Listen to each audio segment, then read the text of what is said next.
आज संयुक्त किसान मोर्चा और केंद्रीय ट्रेड यूनियनों के संयुक्त मंच के आह्वान पर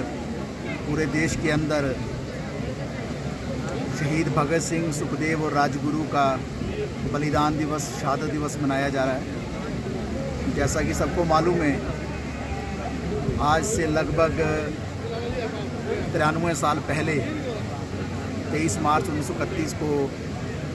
इन तीनों वीर सपूतों को फांसी दे दी गई थी अंग्रेज़ी हुकूमत के द्वारा। और जो लड़ाई थी उस दौरान भी वो जो साम्राज्यवाद जो हमारे देश के अंदर कायम था, अंग्रेज़ों के रूप में, उनके शासन के रूप में, उनकी नीतियों के रूप में, और जो कल्पना उन्होंने की थी कि एक ऐसा देश बने, भारतवर्ष, जहाँ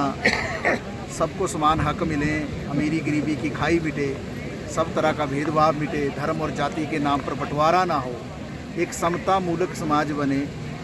सब लोग जो है समाज की मुख्य धारा में अपने आप को बराबर रूप से सम्मिलित होते हुए पाए। लेकिन आज हम वर्तमान दौर में क्या देखते हैं कि जो उनका जो विचार था,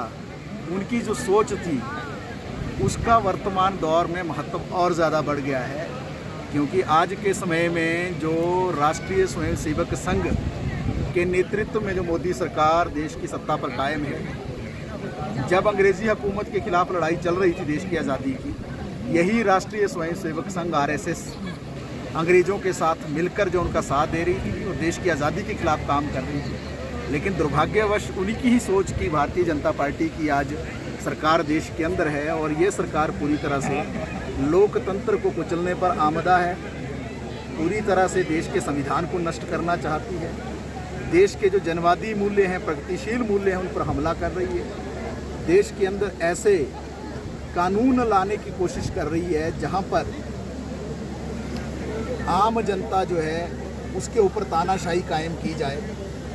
देश के जो अमीर हैं, कॉरपोरेट हैं, और जो RSS की जो सोच है, सांप्रदायिक सोच, इनका जो गठजोड़ बन रहा है देश के अंदर, उसके कारण आम जनता जो है, जो समाज की मुख्य धारा है, उससे बाहर हो रही है। हम देख रहे हैं किस तरीके से जो पिछले काफ़ी वर्षों से किसान जो है लगातार अपने जीवन को सुरक्षित करने के लिए, अपनी फसलों का समर्थन मूल्य हासिल करने के लिए, स्वामीनाथन कमीशन की सिफारिशों को लागू करवाने के लिए, कर्ज़ों की मुक्ति के लिए, कर्ज़ों को माफ़ करने के लिए एक तरफ, और दूसरी तरफ देश का जो मज़दूर वर्ग है,